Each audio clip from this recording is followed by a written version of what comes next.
பகவான் ஸ்ரீராமகிருஷ்ணரின் அமுத மொழிகள். ஸ்ரீராமகிருஷ்ணருக்கும் அவரது பக்தர்களுக்கும் இடையே நடைபெற்ற உரையாடல்கள். மாலை வேளையாகிவிட்டதை கண்ட பக்தர்கள் பலர் வீடு திரும்பலாயினர். நரேந்திரரும் விடைபெற்று கொண்டார். இரவு நெருங்கியது. கோவில் சிப்பந்திகள் 4 பக்கங்களிலும் விளக்கேற்றத் தொடங்கினர். காளி கோவிலையும் விஷ்ணு கோவிலையும் சேர்ந்த பூஜாரிகள் இருவர் கங்கையில் குளித்து கொண்டிருந்தனர். அவர்கள் விரைந்து சென்று ஆரத்தி மற்றும் இரவு நைவேத்திய ஏற்பாடுகளை செய்ய வேண்டும். தக்ஷிணேஸ்வர இளைஞர்கள் சிலர் கையில் கோலுடனும் சிலர் தங்கள் உறவினர்களுடனும் தோட்டத்தில் உலவிக் கொண்டிருந்தனர். கங்கை கரையில் தடுப்பு சுவரின் மேல் நடந்து கொண்டே மலர் மணத்தை சுமந்து வரும் மாலை காற்றை அனுபவித்தவாறே சிறிய அலைகளோடும் நுரையோடும் வேகமாக பெருகி வரும் மழைக்கால கங்கையை பார்த்து கொண்டிருந்தனர். சிலர் ஆழ்ந்த சிந்தனையில் மூழ்கியவர்களாய் மக்கள் நடமாட்டம் இல்லாத பஞ்சவடி பகுதியில் நடந்து கொண்டிருந்தனர். பகவான் ஸ்ரீராமகிருஷ்ணர் மேற்கு வராந்தாவிற்கு வந்த வண்ணம் சிறிது நேரம் கங்கையை தரிசித்தார். இருள் சூழ தொடங்கியது. கோவில் சிப்பந்திகள் விளக்கேற்றி விட்டனர். வேலைக்காரி குருதேவரின் அறையில் விளக்கேற்றி தூபம் போட தொடங்கினாள். இதற்கிடையில் 12 சிவாலயங்களிலும் அதனைத் தொடர்ந்து விஷ்ணு மற்றும் காளி கோயிலிலும் ஆரத்தி ஆரம்பமாயிற்று. ஜால்ரா, தாளம், மணி முதலியவற்றின் இனிய கம்பீர நாதம் எழுந்தது. ஆம், இனிமையும் கம்பீரமும் தான். அதனுடன் கோவிலை அடுத்து ஓடிக்கொண்டிருந்த கங்கையின் கலகல துவனியும் கேட்ட வண்ணமாக இருந்தது. பௌர்ணமிக்கு அடுத்த நாள் ஆகையால் சிறிது நேரத்திற்கெல்லாம் நிலவு உதித்துவிட்டது. கோவிலின் பெரிய முற்றத்திலும் பூந்தோட்ட மரங்களின் உச்சியிலும் படிப்படியாக நில ஒளி சூழ்ந்தது. நிலவின் ஆட்சியைக் கண்டு கங்கை அளவற்ற ஆனந்தமடைந்து பொங்கி பெருகி ஓடினாள். மாலை ஆரத்திக்கு பிறகு குருதேவர் தேவியை வணங்கினார். பிறகு கையை தட்டி ஹரிநாமத்தை பாடத் தொடங்கினார். அறையில் துருவன், பிரகலாதன், ராமர் பட்டாபிஷேகம், காளி, ராதாகிருஷ்ணர் முதலிய படங்கள் மாட்டப்பட்டிருந்தன. குருதேவர் எல்லா தேவதேவியரையும் நினைத்து அவர்களின் திருநாமத்தை கூறி அவர்களை போற்றினார். பிறகு பிரம்மம் ஆத்மா பகவான், பாகவதம் பக்தன் பகவான், பிரம்மம் சக்தி, சக்தி பிரம்மம், வேதம் புராணம் தந்திரம், கீதா காயத்ரி, சரணாகதன் சரணாகதன், நானல்ல நானல்ல, நீதான் நீதான், நான் எந்திரம் நீ அதை இயக்குபவள் என்றெல்லாம் கூறினார். தெய்வநாமங்களை ஓதிய பிறகு கூப்பிய கரங்களுடன் தேவியை தியானித்தார். ஓரிரு பக்தர்கள் கங்கை கரையிலுள்ள தோட்டத்தில் உலவிக் கொண்டிருந்தனர். ஆரத்தி நிறைவுற்ற பிறகு ஒவ்வொருவராக குருதேவரின் அறைக்கு வரத் தொடங்கினர். குருதேவர் கட்டிலில் அமர்ந்திருந்தார்.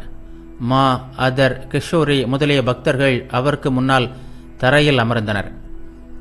ஸ்ரீராமகிருஷ்ணர் பக்தர்களிடம் கூறினார், நரேந்திரர், பவநாத், ராக்கால் இவர்கள் நித்திய சித்தர்கள், ஈஸ்வர கோடிகள். இவர்கள் சாதனை செய்வது என்பது பெயர் அளவிற்குத்தான். நரேந்திரனை பாருங்கள், அவன் யாரையும் பொருட்படுத்துவதில்லை. ஒரு நாள் அவன் என்னுடன் கேப்டனின் வண்டியில் வந்து கொண்டிருந்தான். கேப்டன் நரேந்திரனை நல்ல இடத்தில் உட்கார சொன்னான். ஆனால் அவன் கேப்டனை திரும்பி கூட பார்க்கவில்லை. அவன் என்னை கூட எதிர்பார்த்திருப்பதில்லை.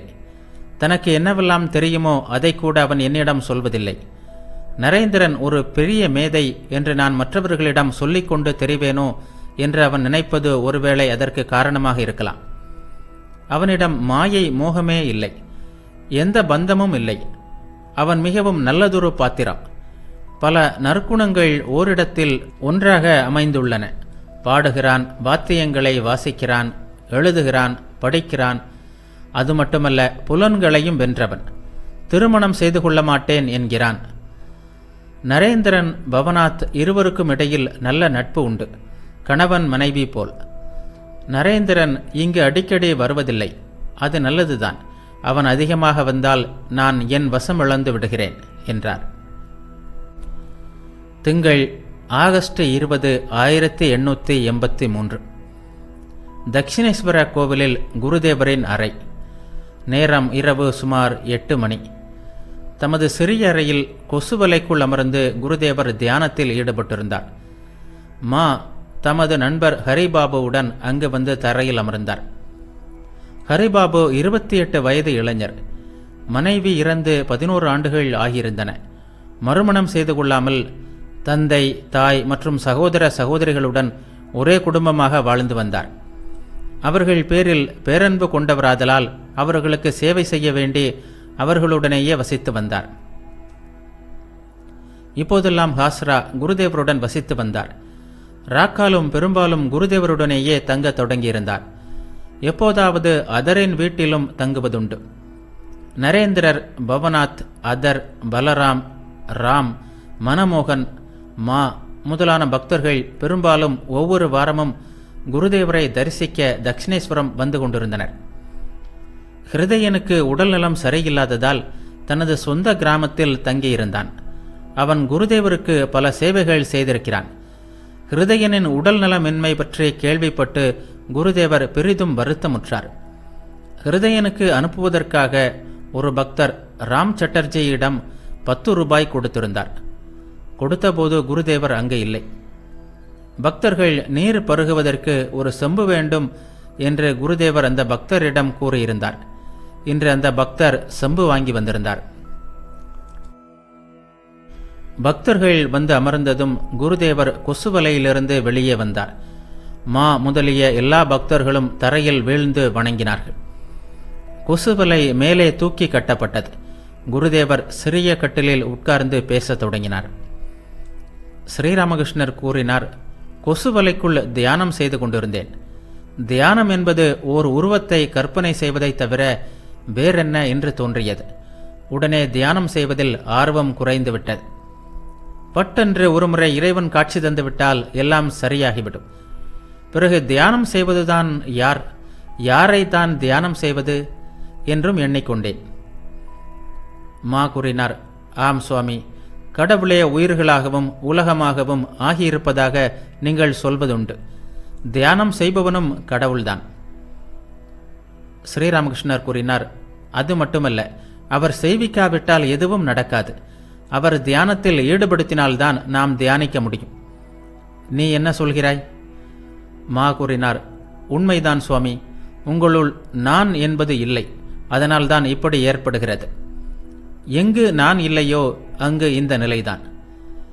ஸ்ரீராமகிருஷ்ணர் கூறினார், ஆனால் நான் தாசன், சேவகன் என்ற எண்ணம் நல்லது. நான் எல்லாவற்றையும் செய்கிறேன் என்ற எண்ணம் இருக்கின்ற இடத்தில் நான் சேவகன், இறைவா நீ எஜமான் என்ற பாவனை மிகவும் நல்லது.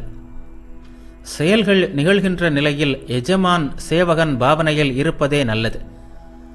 பரபிரம்மம் எது என்பது பற்றி மணிமோகன் சிந்தித்துக் கொண்டிருந்தார். குருதேவர் அவரை உத்தேசித்து பேசலானார். ஸ்ரீராமகிருஷ்ணர் கூறினார், பிரம்மம் ஆகாசத்தை போன்றது. நெருப்பிற்கு எந்த நிறமும் இல்லாதது போல் பிரம்மத்தில் எந்தவித மாற்றமும் இல்லை. ஆனால் சக்தியின் காரணமாக அவர் பலவாக ஆகியுள்ளார். சத்துவம், ரஜஸ், தமஸ் என்ற 3 குணங்களும் சக்தியின் குணங்களே. நெருப்பில் வெண்மையான பொருளை போட்டால் நெருப்பு வெள்ளையாக தோன்றுகிறது. சிவப்பு பொருளை போட்டால் சிவப்பாக தோன்றுகிறது. கருப்பு பொருளை போட்டால் கருப்பாக தோன்றுகிறது. சத்துவம், ரஜஸ், தமஸ் ஆகிய 3 குணங்களையும் கடந்தது பிரம்மம்.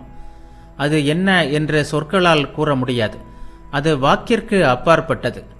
இதுவல்ல என்று விலக்கி வரும்போது எஞ்சுவது எதுவோ, எங்கே ஆனந்தம் இருக்கிறதோ அது பிரம்மம். ஒரு பெண்ணின் கணவன் வந்திருக்கிறான். சம வயதுள்ள நண்பர்களுடன் வெளியில் உள்ள அறையில் உட்கார்ந்திருக்கிறான். பெண்ணும் அவளுடைய தோழிகளும் உள்ளே இருந்து கொண்டு ஜன்னல் வழியாக அவர்களை பார்க்கிறார்கள். தோழிகளுக்கு பெண்ணின் கணவன் யார் என்று தெரியவில்லை. ஒருவனை சுட்டிக்காட்டி, இவனா உன் கணவன் என்று கேட்கின்றனர். அவளோ புன்னகைத்தபடி இல்லை என்று கூறுகிறாள். வேறொருவனை சுட்டிக்காட்டி, இவனா உன் கணவன் என்று கேட்கின்றனர். அவள் மறுபடியும் இல்லை என்கிறாள். மீண்டும் ஒருவனை காட்டி, இவனா உன் கணவன் என்று கேட்கின்றனர். அவள் இல்லை என்கிறாள். கடைசியாக அவளது கணவனையே சுட்டிக்காட்டி, இவனா உன் கணவன் என்று கேட்கும்போது அவள் ஆம் என்றும் சொல்லவில்லை, இல்லை என்றும் சொல்லவில்லை. வெட்கத்துடன் பட்டென்று சிரித்துவிட்டு மௌனமாகி விடுகிறாள். அவன்தான் அவளுடைய கணவன் என்று தோழிகள் தெரிந்து கொள்கிறார்கள். சரியான பிரம்மஞானம் உள்ள இடத்தில் எல்லாம் அமைதி. மாவிடம் கூறினார், அது சரி, நான் ஏன் இப்படி வளவளவென்று பேசிக்கொண்டே போகிறேன்? மா கூறினார், நன்றாக கொதித்த நெய்யில் பச்சை பூரியை போட்டால் அது மீண்டும் கொதித்து களகளவென்று சத்தம் எழுப்புகிறது என்று நீங்கள் சொல்வதுண்டே. பக்தர்களை விழிப்புணர்த்துவதற்காகத்தான் நீங்கள் பேசுகிறீர்கள். குருதேவர் மாவிடம் காஸ்ராவை பற்றி பேசத் தொடங்கினார். நல்லவனின் இயல்பு என்ன தெரியுமா? அவன் யாரையும் துன்புறுத்துவதில்லை, யாருக்கும் தொல்லை கொடுப்பதில்லை. ஆனால் சிலருடைய இயல்பு எப்படிப்பட்டது தெரியுமா? அவர்களை விருந்திற்கு அழைத்தால் உட்கார தனியாக நல்ல இடம் வேண்டும் என்பார்கள். இறைவனிடம் உண்மையான பக்தி இருந்தால் கால் ஒருபோதும் தாளம் தவறாது. அவன் வீணாக மற்றவர்களுக்கு துன்பம் தரமாட்டான். மேலும் தீயவர்களின் நட்பு நல்லதல்ல. அவர்களிடமிருந்து தூர விலகி தன்னை காத்து கொள்ள வேண்டும். மாவிடம், நீ என்ன சொல்கிறாய் என்று கேட்டார். மா கூறினார், ஆமாம், தீயவர்களின் சேர்க்கையால் மனம் மிகவும் கீழே இறங்கி விடுகிறது. ஆனால் நீங்கள் சொல்வது போல் வீரனின் விஷயம் வேறு. எப்படி என்று கேட்டார் ஸ்ரீராமகிருஷ்ணர். மா கூறினார், சிறு நெருப்பில் ஒரு சிறிய கட்டையை போட்டாலும் அது அணைந்துவிடும். ஆனால் கொழுந்துவிட்டு எரியும் நெருப்பில் வாழை மரத்தை வெட்டி போட்டாலும் நெருப்பு அணையாது. மாறாக வாழை எரிந்து சாம்பலாகிறது. குருதேவர் மாவிடம் அவரது நண்பரான ஹரிபாபுவை பற்றி விசாரிக்க தொடங்கினார். மா கூறினார், இவர் தங்களை தரிசிக்க வந்திருக்கிறார். பல ஆண்டுகளுக்கு முன்பே மனைவியை இழந்து விட்டார். ஸ்ரீராமகிருஷ்ணர் ஹரியிடம், நீ என்ன வேலை செய்கிறாயப்பா என்று கேட்டார். மா கூறினார், குறிப்பிடும்படியாக எதுவும் இல்லை. வீட்டில் சகோதர சகோதரிகள், தாய் தந்தையருக்கு நல்ல சேவை செய்து வருகிறார். ஸ்ரீராமகிருஷ்ணர் சிரித்தபடி, என்ன இது, பூசணிக்காய் வெட்டும் பெருசு ஆக இருக்கிறாயே. நீ இல்லறத்தானும் அல்ல, பக்தனும் அல்ல. இது நல்லதல்ல. சில வீடுகளில் சில ஆண்களை காணலாம். இரவும் பகலும் மனைவி மக்களை பேணுவதிலேயே காலம் கழிப்பார்கள், அல்லது திண்ணையில் உட்கார்ந்து புகைப்பிடித்துக் கொண்டிருப்பார்கள்.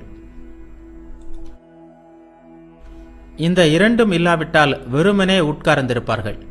ஆனால் அவ்வப்போது உள்ளே சென்று பூசணிக்காயை வெட்டி கொடுத்து விட்டு போவார்கள்.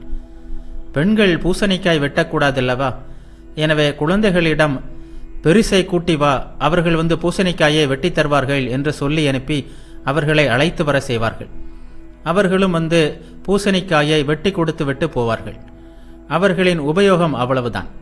அதனால்தான் அவர்களுக்கு பூசணிக்காய் வெட்டும் பெருசு என்று பெயர் வந்துவிட்டது. நீ இதையும் செய், அதையும் செய்.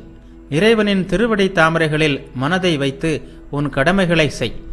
தனியாக இருக்கும்போது பாகவதம், சைத்தன்ய சரிதம் போன்ற பக்தி நூல்களை படி. இரவு மணி 10. நிலவு உதித்துவிட்டது. நிலவொளியில் கோவில் கோபுரங்களும் முற்றமும் வெகு அழகாக காட்சியளித்தன. இன்னமும் காளி கோவில் சாத்தப்படவில்லை. மா ராம் சட்டர்ஜியுடன் பேசியவாறே ராதாகாந்தர் மற்றும் காளி கோவிலுக்கு சென்று வணங்கினார். குருதேவரின் அறைக்கு திரும்பி வந்தபோது குருதேவர் தெற்கு நோக்கி அமர்ந்து சாப்பிட்டு கொண்டிருந்தார். 1-2 பூரிகளும் சிறிது ரவை பாயசமும் இருந்தது. சிறிது நேரத்திற்கு பிறகு மாவும் நண்பரும் குருதேவரை வணங்கி விடைபெற்று கல்கத்தாவிற்கு திரும்பினார்கள்.